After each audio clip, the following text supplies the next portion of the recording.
Today is Friday, November 10th, and you are watching Trojan TV.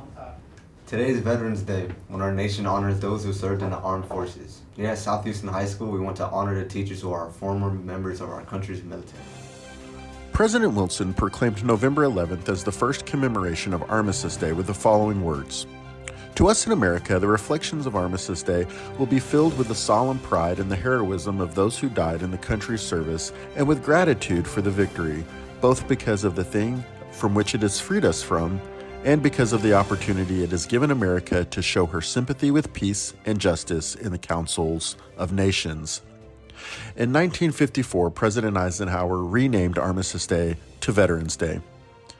The American veteran, simply put, is a person who has fought to protect American interests at home or abroad, a person who has signed their name to suffer hardness with good cheer, to risk his or her life for the promise of the great country.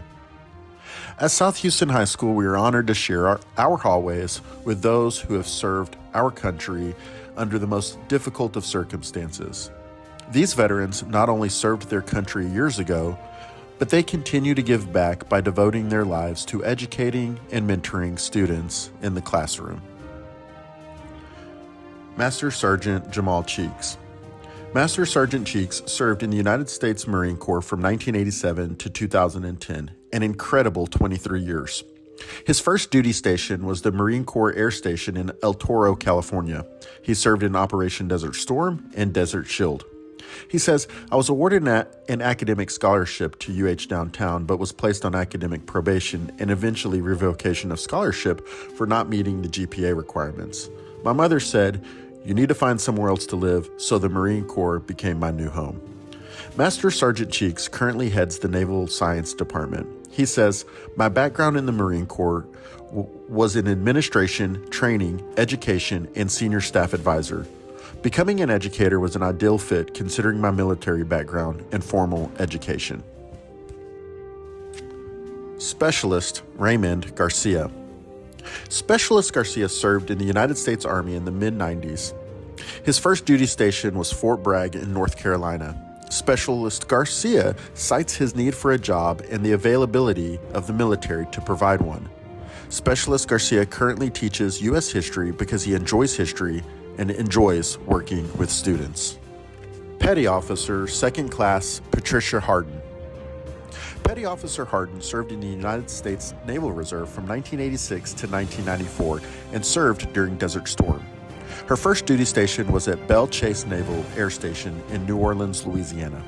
She says, in 6th grade, I saw a TV show with women in the Navy. That did it. The Navy became one of two plans for my life. However, service was also in her blood. My dad served in the United States Navy, and my mom received her nursing scholarship through the Army Air Corps, both in World War II. Mom and Dad always stressed how the U.S. had been so good to them and that it's always good to give back. Petty Officer Harden currently teaches economics at South Houston. I've always loved school. It's a place of new ideas, old ideas, and people that love to talk about both. Along with that, it's a chance to give back to our community through our students. It's a chance to do something good for others and a chance to enjoy that adventure and grow. As for the reason she doesn't have an old photograph, she says, I lived through 2 tornadoes, 2 fires, and an explosion. Pictures were lost along the way. Senior Chief Petty Officer Trent Harrell. Senior Chief Petty Officer Harrell served in the United States Navy for 26 years from 1985 to 2011. He proudly served in Operation Desert Storm, Desert Shield, the Kosovo conflict, and America's global war on terror. His first duty station was in Long Beach, California, on the USS Missouri. Senior Chief Petty Officer Harrell's curiosity and desire to see the world convinced him to enlist. He says, I wanted to see the world and serve my country. Senior Chief Petty Officer Harrell is currently serving in another capacity as South Houston High School's Naval Science Instructor.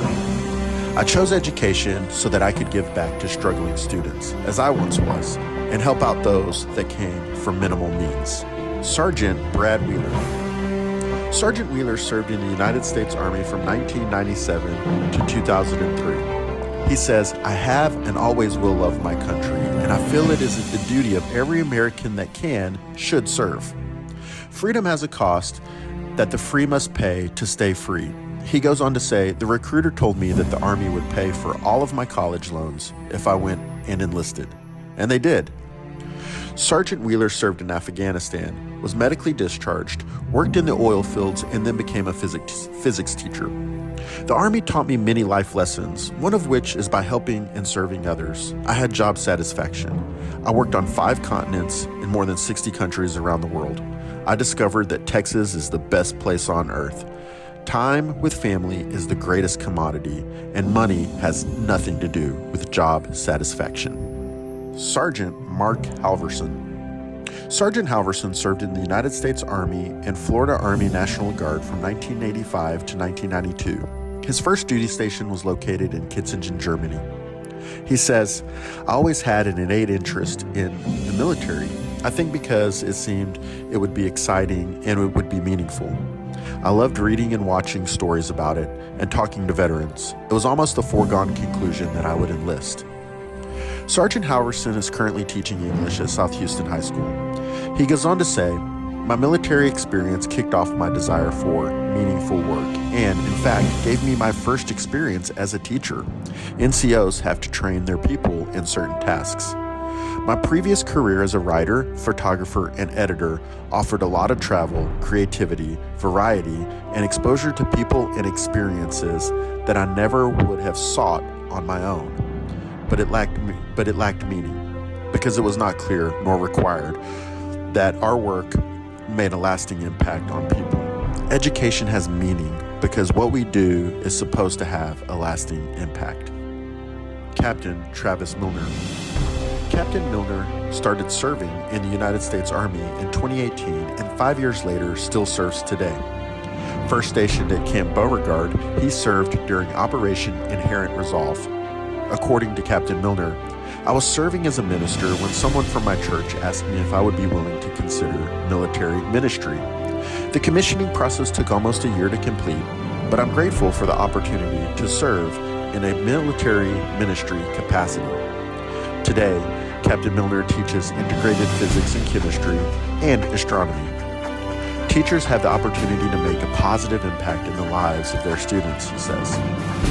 I remember my teachers from grade school all the way through my master's program. I hope to be able to provide guidance and direction to students during the short time that I have with them. Sergeant Patrick Fox. Today we would also like to remember former teacher and friend, Sergeant Patrick Fox. Sergeant Fox served in the United States Army from 1986 to 1994 and began service in West Germany. Serving during Desert Storm, Sergeant Fox cited his eagerness to attend college as one of the contributing factors to his enlistment. I wanted to defend this great nation and help pay for college. The Army paid for my undergrad and graduate school. Sergeant Fox taught a number of subjects, most recently, astronomy. He credited divine intervention as the reason why he was at South Houston High School. After working many jobs, I truly felt that God put me on this planet to work with young adults. We lost Sergeant Fox last December. Last Veterans Day, he submitted these pictures.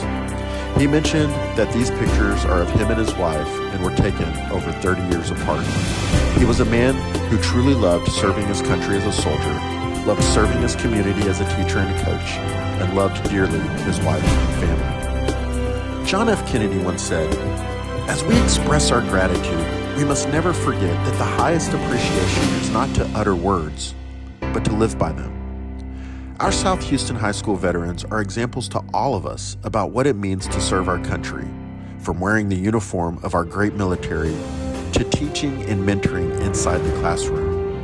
So it is up to you, the students of South Houston High School, to show your appreciation not with just your words, but rather by living up to these tenets and values others fought for, by making good on the promise of a country, by choosing good over evil, right over wrong, vigor and resolve over indifference, service towards a greater good, and justice for all.